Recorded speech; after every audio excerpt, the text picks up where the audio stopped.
Olá, tudo bem? Nós estamos hoje na nossa quarta aula.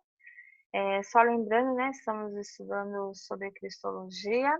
Na primeira aula nós tivemos um resumo histórico sobre a doutrina de Jesus. Na segunda aula nós vimos sobre a questão da pré-existência de Jesus.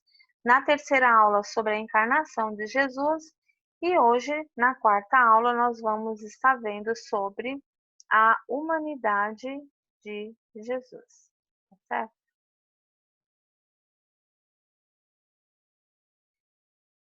Os conteúdos que nós vamos ver hoje é o nascimento virginal, fraquezas e limitações humanas, impecabilidade e algumas perguntas. Sobre o nascimento virginal de Jesus, descerá sobre ti o Espírito Santo e a virtude do Altíssimo te cobrirá com a sua sombra. Por isso também o santo que há de te nascer será chamado Filho de Deus. Isso está registrado aí em Lucas, no versículo 35.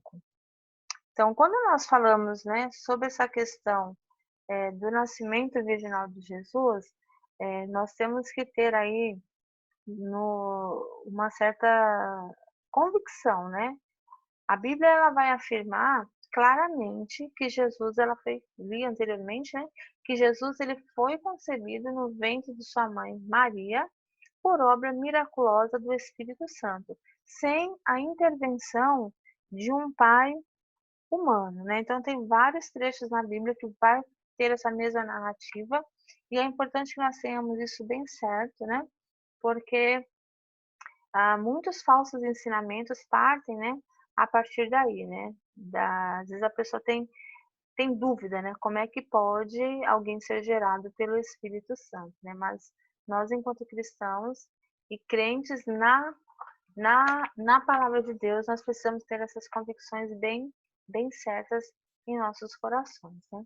Então, a importância doutrinária, né, do nascimento virginal, ele é pelo menos em três áreas, né? Ah, na primeira, né, o que Deus nos mostra através desse nascimento virginal de Jesus, né?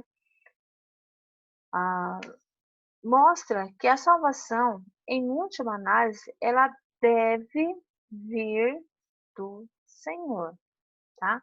Então, exatamente como Deus havia prometido que a semente da mulher acabaria por destruir a serpente, Deus ele vai tornar isso uma realidade não por esforços humanos, certo? Isso a gente tem que ter tem que ter convicção, né? O nascimento virginal de Jesus vai ser aí um lembrete de que a salvação jamais pode vir de esforço humano, mas que a salvação ela é obra do próprio Deus, tá certo? Então, uma segunda coisa que nós temos que ter aí bem certo também, né? É que o nascimento virginal ele vai possibilitar a plena divindade e a plena humanidade de Jesus numa só pessoa, tá certo? Então Deus em sua sabedoria, ele ordenou uma combinação de uma influência humana e divina no nascimento de Cristo, então, de modo que a sua plena humanidade nos seria evidente através do nascimento humano por meio de uma mulher e a sua divindade, então, seria evidente no ato da sua concepção no ventre da Maria, que foi o quê? Obra poderosa do Espírito Santo. Então, Jesus ele está aí como 100% homem e 100% Deus. E outra coisa que nós temos que ter certinho é que o nascimento virginal ele vai tornar possível essa verdadeira humanidade de Cristo, mas sem a herança do pecado, né? Então, o nascimento virginal ele também torna possível a verdadeira humanidade de Cristo sem esse pecado. Todos os seres humanos herdaram culpa legal e uma natureza corrupta do nosso primeiro ancestral Adão. Mas, pelo fato de Jesus não seguir nessa linhagem de Adão, por ele ter sido gerado por obra miraculosa do Espírito Santo, ele não traz em si, então, essa natureza pecaminosa que todos os homens trazem. E isso é muito importante, né? Então, por isso que essa maneira de concepção, né, que ocorreu com Jesus, né? Por ser obra do Espírito Santo, Deus ele é santo, Deus não tem parte com pecado. Logo, Deus ele não herda, porque ele não vem da descendência de Adão, então ele não herda essa natureza humana pecaminosa. Ele tem a natureza humana sim, mas sem a presença do pecado. Também aqui seguindo, né? E fechando sobre essa questão do nascimento virginal. Então a gente tem que entender que o nascimento virginal ele se deu mesmo por obra de Deus, sem a o contato, né, com o pecado, e ele aconteceu mesmo dessa maneira para que o plano de salvação fosse mesmo um plano perfeito. Mas aí quando Jesus ele herda essa natureza humana, ele também vai herdar, né, faz parte do gene humano, fraquezas e limitações que esse próprio corpo, por natureza, já nos dá. Então, Jesus, como humano, e ele viveu 100% homem, ele também teve suas fraquezas e suas limitações humanas. Mas nós não podemos confundir isso com natureza pecaminosa e com pecado, tá certo? Então, essa natureza humana, essas fraquezas, elas, em Jesus, vai se dar em três áreas, né? No seu corpo, Jesus ele tinha um corpo humano, Jesus ele tinha uma mente humana e ele tinha emoções humanas, tá? Jesus não era um extraterrestre. Ele, de fato, foi homem, né? E é homem. E aí, quando a gente olha, então, para a questão de Jesus em relação ao corpo humano, né? Essas fraquezas e limitações do corpo humano são fraquezas e limitações que o nosso próprio corpo também traz em si. Então, por exemplo, Jesus ele sentiu fome. Esse texto aí é aquele texto onde ele termina o seu jejum e a Bíblia diz que ele teve fome. De fato, Jesus ele teve fome, né? Ele sentiu sede. Esse momento é o momento da crucificação, né? Quando ele está lá e ele sente sede, ele pede água e ele dá vinagre, né? Jesus também ele se cansou. Esse trecho é quando ele passa lá por Samaria e ele encosta-se ali no, no, no poço, né? Ele se cansou. Jesus ele também chorou quando ele viu que o seu amigo Lázaro havia morrido. Então essa emoção humana do luto, Jesus ele também passou, tá? Dentro do corpo também, Jesus ele foi tentado, né? Em todas as coisas ele foi tentado, mas ele em nenhum momento cedeu a essa tentação. Jesus ele teve sono. Jesus ele dependeu do Pai. Então várias vezes a gente vê Jesus indo orar, né? Indo buscar Deus, indo buscar direcionamentos de Deus, o Pai.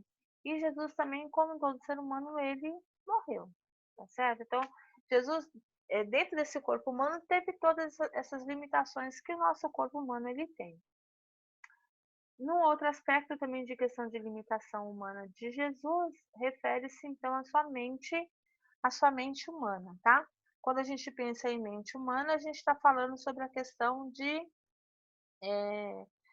aprender a andar, aprender a falar, aprender a comer.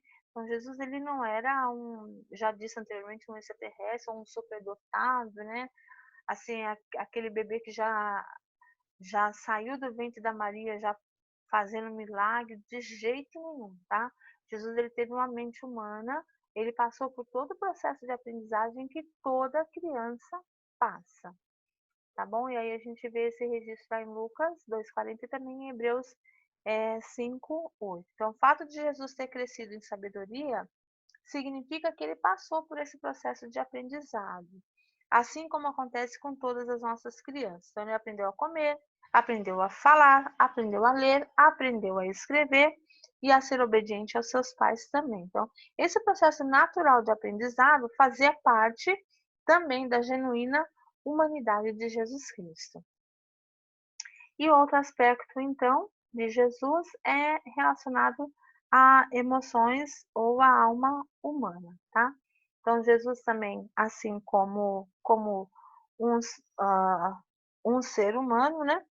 E a Bíblia também traz várias indicações sobre isso, né? Então, por exemplo, antes da crucificação, Jesus fala assim, olha, minha alma está angustiada, né? Dias depois, João narrando sobre esses últimos dias dele aqui, Jesus ele sentiu muito agonia em seu espírito. Então, esses são trechos que vai falar sobre essa questão, essa angústia, esse sentimento de alma, né? Que todo ser humano tem e Jesus ele não foi isento disso, tá certo? Então, são coisas que a gente tem que ter bem claro, né? Jesus ele experimenta toda essa sucessão de emoções humanas que nós temos. Jesus também ele passou por todas elas. E então a gente entra agora na questão da impecabilidade, né?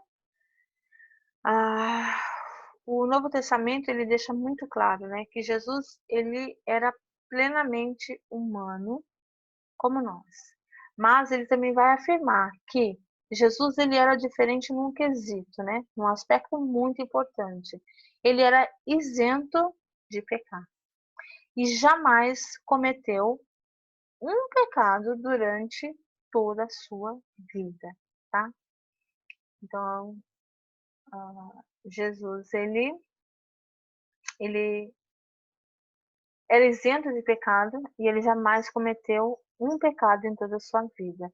E quando a gente vai lá no dicionário para ver o que significa esse impecável, né? É aquele que não consegue pecar, que é imaculado, que é desprovido de erros, que não consegue cometer erros ou falhas, que é correto, que é irrepreensível. Então, esse é o Jesus humano. Incapaz de pecar. Então, Jesus, ele era realmente humano, mas sem pecado. E aí, em 2 Coríntios 5:21, o que a gente vê? Que Jesus é aquele que não conheceu o pecado. Hebreus, esses 2 versículos, vai falar o quê? Que Jesus ele foi tentado em todas as coisas, a nossa semelhança, mas sem pecado. Também que ele é o sumo sacerdote, santo, inculpável, sem mácula, separado dos pecadores, feito mais alto do que os céus. Pedro também, ele vai falar o quê? Que Jesus é o cordeiro sem defeito e sem mácula. Também, João, ele vai dizer que Jesus Cristo, o justo, e diz também que nele não havia pecado. Então, são alguns versículos, né, dos muitos que existem, que afirmam que Jesus ele é 100% humano, ele foi 100% humano, mas sem essa questão do pecado, tá certo? E aí a gente pergunta, né? Será que Jesus poderia ter pecado? Uma pergunta que a gente se faz, né? Então, às vezes se levanta essa questão. Cristo poderia ter pecado? Alguns vão defender a impecabilidade de Cristo, entendendo que por impecável aquele que não está sujeito a pecar, então, de fato, ele não pecou mesmo, porque ele não estava sujeito a isso, né? E outros falam que ele não tinha capacidade de pecar porque as tentações que ele sofreu não foram reais. Então, aí por isso que, se a tentação não era real, logo, ele não tinha como, então, pecar. Então, tem várias objeções, né? E aí eu deixo essa pergunta para você, né? Para você pensar, buscar na Bíblia, depois, se quiser, deixar nos comentários desse vídeo, né? Para você, Jesus ele poderia ter pecado? E qual é o subsídio bíblico que você dá para essa resposta? Tá certo? Então, isso é com você, tá? E uma segunda pergunta que eu quero colocar aqui e já respondi também na aula anterior, por que que era necessário que Jesus fosse plenamente humano, né? Qual a necessidade de Jesus ser plenamente humano? Bom, primeiro para possibilitar aí uma obediência representativa. Então, Jesus ele é o nosso representante legal e ele obedeceu em nosso lugar naquilo que Adão falhou e desobedeceu, né, em cumprimento da vontade do Pai. Jesus também, uma outra razão, então, seria para ser um sacrifício substituto, que também nós já falamos em tempos anteriores, né? Convinha que ele fosse como nós em todos os sentidos, de modo que pudesse ser a propiciação para nós, o sacrifício substitutivo aceitável em nosso lugar. Então, tinha que ser semelhante a nós mesmos, para ser o único mediador entre Deus e os homens, né? Então, nós precisávamos de um mediador que pudesse nos representar diante de Deus e também que pudesse representar Deus para nós. E aí, a Bíblia traz que só há uma pessoa que vai preencher esse requisito, né?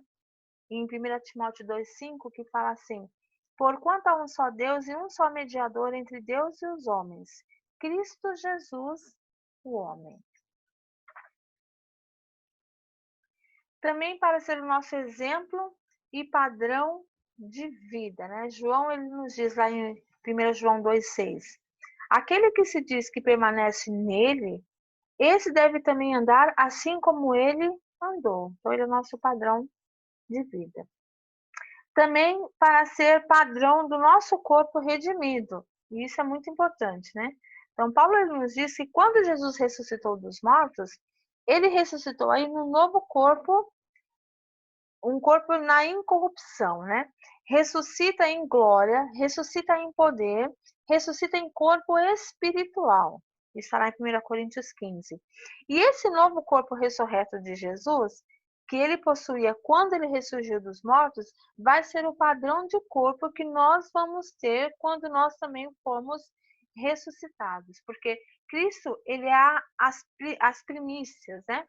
Ele foi o primeiro, né? Ele foi um padrão de exemplo de corpo ressurreto. E esse mesmo corpo nós também havemos de ter. E também ele e também foi necessário que ele fosse plenamente humano, né? Para compadecer-se de nós como somos sacerdote, né? Assim, se Jesus ele não tivesse existido nessa condição humana, né? Ter experimentado tantas coisas que só nós humanos experimentamos, né? Ele não poderia entender muito bem sobre essa questão dos nossos sentimentos, né? De por que nós somos como somos, né? Mas pelo fato dele ser humano, pelo fato dele sentir isso tudo na pele, então ele pode se compadecer-se como um sumo sacerdote real mesmo. Ele pode, ele é capaz, né, de se compadecer plenamente em nós, por nós, por causa das mesmas experiências que nós passamos e ele também passou. Sempre lembrando que sem pecado, porque ele não foi gerado pela descendência de Adão, mas ele foi gerado pelo poder do Espírito Santo de Deus.